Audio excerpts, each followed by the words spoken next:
নির্বাচনের পরপরই কি তারেক জিয়া লন্ডনে ফিরে যাবেন বা লন্ডনে ফিরে যেতে বাধ্য হবেন? দর্শক, তারেক জিয়ার পরিস্থিতি ভালো না। তারেক জিয়ার সব গোমর, সব রহস্য অনিবার্যভাবে ফাঁস হয়ে যাচ্ছে, যার সরল তাৎপর্য হচ্ছে যে বাংলাদেশের মাটি তারেক রহমানকে গ্রহণ করছে না, তাকে অ্যাকসেপ্ট করছে না। দর্শক, তারেক রহমান 17 বছর লন্ডনে ছিলেন, তিনি দেশে আসেন নাই। সবকিছু মানুষ ক্ষমা করে দিত বা তাকে গ্রহণ করত যদি 5 আগস্টের কয়েকদিনের পরেই তিনি দেশে চলে আসতেন, কিন্তু না, সেখানেও তিনি 1.5 বছর সময় নিয়েছেন। যার ফলে এখন বাংলাদেশ তারেক রহমানকে গ্রহণ করতে চাইছে না। এখন বাংলাদেশ তাকে বলে বসন্তের কোকিল, বাংলাদেশ তাকে বলে যে কুহু কুহু করে, বাংলাদেশ তাকে বলে আপনি লন্ডনে ফিরে যান, বাংলাদেশ তাকে বলে লন্ডনী মুফতি। অতএব তারেক রহমান নিজের যে ইমেজ তৈরি করেছেন যে লন্ডনী মুফতি, 10%, খাম্বা, হাওয়া ভবন, এতে পরিস্থিতি যা তৈরি হচ্ছে, তিনি নিজেও যে শাস্ত্র আচরণ শুরু করেছেন, যার ফলে তাকে অনিবার্যভাবে লন্ডনে ফিরে যাওয়ার প্রয়োজন হতে পারে। কারণ তারেক রহমানের ইতিহাস তো প্রতিকূল পরিবেশ ফেস করে দেশের মাটিতে থাকা নয়। জাস্ট 111 সরকারের মাধ্যমে নির্যাতিত হয়েছেন, তিনি মুসলেকা দিয়ে দেশ ছেড়েছেন। কিন্তু জামাত নেতাদের চাইতে কি বেশি নির্যাতনের শিকার হয়েছেন তারেক রহমান? নেভার। কিন্তু জামাত নেতারা কি কখনো মুসলেকা দিয়ে দেশ ছেড়েছে? না, ছাড়েনি। অতএব তারেক রহমানের পাস্ট, তার ক্যারেক্টার, তার বৈশিষ্ট্য, তার ধরনের সাথে বাংলাদেশের মাটিতে যে কোনো পরিস্থিতিতে থেকে তিনি রাজনীতি করবেন, এটা যায় না। আমার কাছে মনে হচ্ছে তারেক রহমানকে যেহেতু বাংলাদেশ গ্রহণ করছে না, আগামী নির্বাচনে অনিবার্যভাবে তিনি পরাজিত হবেন। পরাজিত হয়ে তিনি বাংলাদেশ ছেড়ে আবার লন্ডন চলে যাবেন। এখন তারেক রহমান দেশে আসার পর রাজনীতির মাঠে যেটা স্পষ্টত প্রমাণিত হয়েছে যে বন্যেরা বনে সুন্দর, শিশুরাও মাতৃক্রোড়ে। আর তারেক রহমান লন্ডন এবং অনলাইনে সুন্দর, রাজনীতির মাঠে অসুন্দর। রাজনীতির মাঠে যখন তারেক রহমান নেমেছেন, খেই হারিয়ে ফেলেছেন। তিনি জানেন না কিছু, আচরণবিধি জানেন না, আইন জানেন না, ইন্টারপাস করলে যেটা হয়, এবং ভূমিকম্পের উৎপত্তিস্থল কোথায় বাংলাদেশে জানেন না। নরসিংদীতে বসে বলেন যে নরসিংদীতে কি ভূমিকম্প হয়? আর ভূমিকম্প কেন হয়? জামাত শিবির শিরকের কারণে। কি স্যাসরা, থার্ড ক্লাস অশিক্ষিত হলে এই ধরনের কথা বলতে পারে? কোনো এলেম কালাম, শরীয়তের জ্ঞান, সায়েন্সের জ্ঞান কিচ্ছু নেই। আচ্ছা, ইন্দোনেশিয়া এবং জাপান, ইন্দোনেশিয়া, ফিলিপাইন, এরা প্রচন্ড ভূমিকম্প প্রবণ এলাকা। তো জাপান, ইন্দোনেশিয়া, ফিলিপাইন কি জামাত অধ্যুষিত? সেখানে তো ভূমিকম্প হয় কেন? তো একজন জাতীয় নেতা তিনি যদি এ ধরনের হালকা কথা বলেন, বিএনপির ওয়ার্ড পর্যায়ের নেতারা যে ধরনের কথাবার্তা বলতেন, ওই কথাগুলো তারেক জিয়া বলছেন। এবং তিনি অনলাইনে সুন্দর কথা বলতে পারেন, কিন্তু অফলাইনে সুন্দর কথা বলতে পারেন না।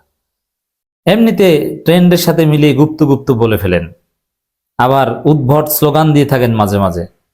ড্রেস আপের মধ্যে স্মার্টনেস নাই, যে কোন ড্রেস পরে কোন কথা বলতে হয় এটাও মাথায় ঢুকে না।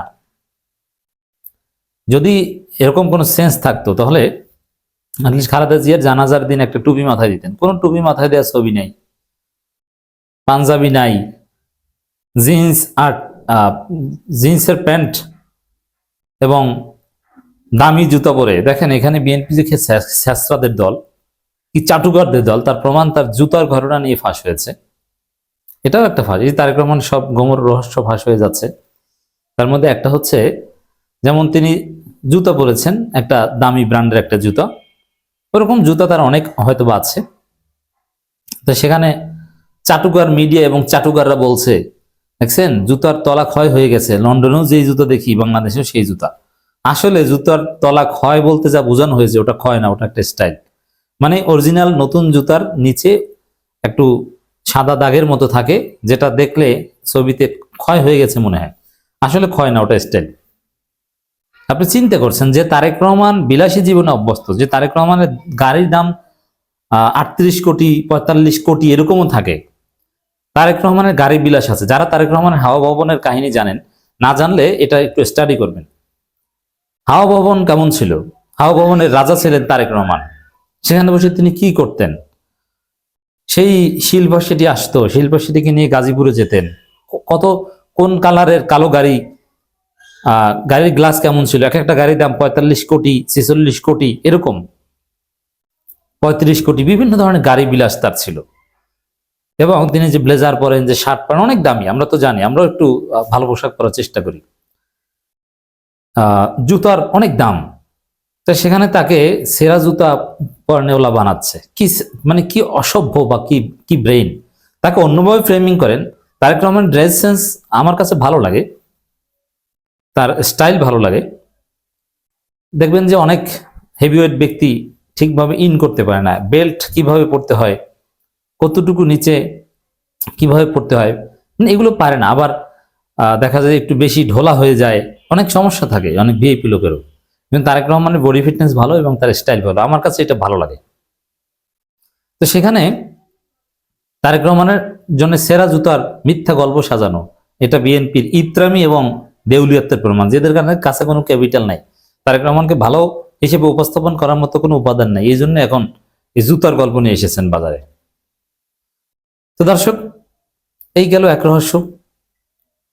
দেশে আসার আগে যে দিল্লির কাছে দস্তখত দেয়, তার কাছে দেশ নিরাপদ নয়। তারেক রহমান এখন ভারতের দালাল হিসেবে প্রমাণিত হচ্ছেন সন্দেহাতীতভাবে। কারণ ভারত দিল্লির কাছে দস্তখত দিয়ে এসেছেন, এটা জামাতের সমাবেশ থেকে প্রতিনিয়ত বলা হচ্ছে।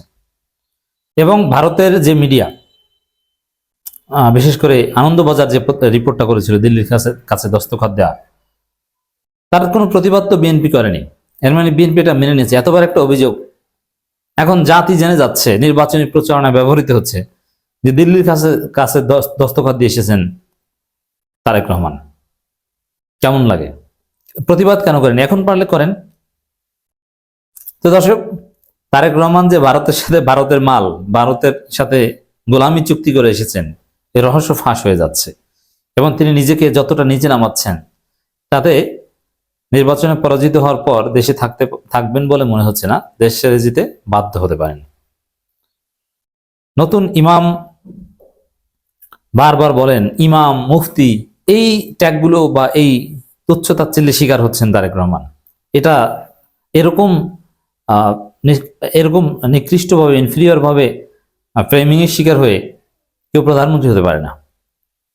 দিল্লিও নয়, পিন্ডিও নয়, সবার আগে বাংলাদেশ। তখন সাধারণ মানুষ শোনে দিল্লিও নয়, পিন্ডিও নয়, সবার আগে লন্ডন।